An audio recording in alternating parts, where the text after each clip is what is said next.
India کے حوالے سے یہ کہ فلائٹس بند ہیں ایران میں. ٹھیک ہے. ابھی جو ہے تہران یونیورسٹی ہماری یونیورسٹی کی بیسس پہ ان کو نارتھ آف ایران لے کے چلے گئے ہیں وہ انڈین اسٹوڈنٹس کو کہ ان کی تھوڑی سیونگ کا مطلب سروائیول چانسز جتنے زیادہ وہاں پہ ہوں. اس سے لگتا ہے کہ پاکستان کو بہت کلیئرلی اس بات کا پتہ ہے کہ ڈونلڈ ٹرمپ اور جو ان کے پوری ٹیم ہے یہ پاکستان کے لیے کوئی پلان رکھتے ہیں، لہٰذا انہوں نے پہلے ہی اتنی سختی سے کنڈیم کر دیا. خواہش تھی کہ پریزیڈنٹ ٹرمپ کو نوبیل پرائز ملے، اب انہوں نے ایران پہ حملہ کر دیا ہے، تو اب ہم کیا کریں؟ کیسے نوبیل پرائز دلوائیں ان کو؟ ایران کے بارے میں اپنے تمام تر شکوک و شبہات اور پریشانیوں کے باوجود یہ موقف اختیار کر رہے ہیں کہ جنگ بہتر ہے بنسبت اس کے کہ اسرائیل کے ہاتھوں ایران پوری طرح سے تباہ ہو. آخری ہم بڑے مشکل میں نہیں پھنس گئے کہ ایران کو بھی ہم ناراض نہیں کر سکتے، امریکہ کو بھی ناراض نہیں کر سکتے، تو کیا کریں گے اب ہم؟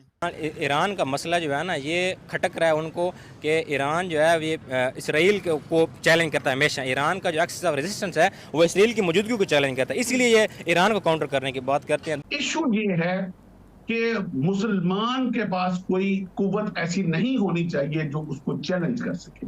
یہ ایشو اکھنڈ اسرائیل کا ہے، یہ ایشو اکھنڈ بھارت. سب کی توقع یہ تھی کہ اسرائیل پہلے 2-3 دن قدم اٹھا کے معاملے کو رفع دفع کرنے کی طرف آئے گا اور یہ خود اپنی کامیابی کا اعلان کر دے گا کہ بھئی ہم نے ان کی تنصیبات تباہ کر دی، ان کے بعد جنرل مار دی اور بات ختم. نیتن یاہو نے 8 سال پہلے انٹرویو میں بولا تھا کہ ایران ہوگا اور اس کے بعد پاکستان کی باری آئے گی، اور یہ جھوٹے لوگ ہیں، یہ شیطان بزرگ کہتے ہیں ان کو. یہ لوگ کسی کے سگے نہیں ہیں. اچھا. اور یہ آئیں گے پاکستان کی طرف. انہوں نے پھر آ کے مزید حملے کیے جس کے نتیجے میں ایران کے مزید حملے بڑھ گئے اور اب وسیع تر جنگ کا امکان بڑھتا جا رہا ہے. اور ایران اسی میں اگر ہم ایران کی بات کرتے ہیں تو ایران نے کھلم کھلا بھارت کو کہا ہے کہ آپ کھل کر ہمارا ساتھ دیں. اس خطے میں اگر کوئی سپورٹ کر سکتا ہے، گلوبل ساؤتھ کی اگر کوئی آواز بن سکتا ہے تو وہ آپ ہے، تو ہمیں آپ کی مدد کی بہت زیادہ ضرورت. اب یہ کہا جا رہا ہے کہ جناب انہوں نے جو اٹیک کیا ایران کے اوپر تو ہمیں تو ان سے نوبل پیس پرائز جو واپس لے لینا چاہیے. ہم نے جو نامینیشن کی ہے ان کی، ہم کیوں کر رہے ہیں؟ تو سیدھی بات یہ کرنا چاہیے کہ اب تو پکا پتہ چل گیا ہے.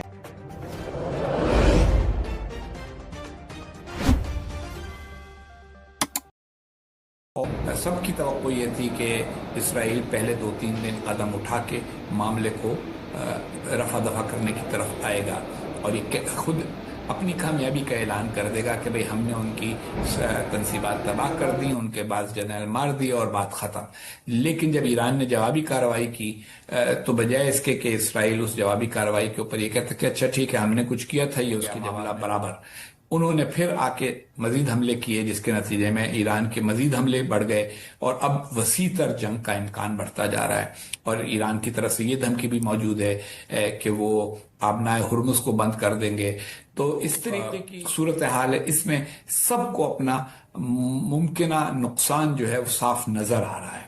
تو بہت سے عرب ممالک اس وقت ایران کے بارے میں اپنے تمام تر شکوک و شبہات اور پریشانیوں کے باوجود یہ موقف اختیار کر رہے ہیں کہ جنگ بہتر ہے بنسبت اس کے کہ اسرائیل کے ہاتھوں ایران پوری طرح سے تباہ ہو. آخری بات یہ ہے کہ وہ ملک بھی جنہوں نے اسرائیل کے ساتھ تعلقات قائم کر لیے ہیں یہ نہیں چاہتے کہ اس پورے خطے کا جو چودھری ہو وہ اسرائیل بن جائے.